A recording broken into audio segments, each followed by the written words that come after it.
So let's talk about structures. There are three structures in an organisation. Number one, the organisational structure, the boxes and lines. These tell us who reports to who and maybe who chases who for compliance, but pretty much tell us nothing else. So it's probably the most visible but the least useful structure.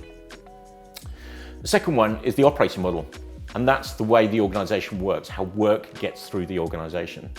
And this is really powerful. I would question about whether it can actually be written down, but the operating model is the way work works, and this is quite useful. But most organisations don't do it by design. They do it by accident over time. It sometimes grows into something that's quite big and ugly. The third structure is the influencer network. And the important thing is that this is mostly hidden from management. This has nothing to do with hierarchy. This has everything to do with who is listened to who across the organisation. And this is the number one network to utilise, especially as we're doing change across an organisation. What we get when we start to influence this network is this social network, essentially. We find people who are nodes. They are highly connected to lots of other people.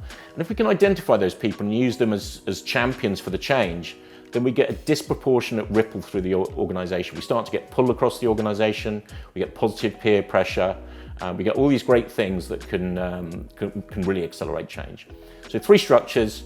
The ones we can see are least useful, the ones we can't see are most useful, but that's where we should be pointing our attention.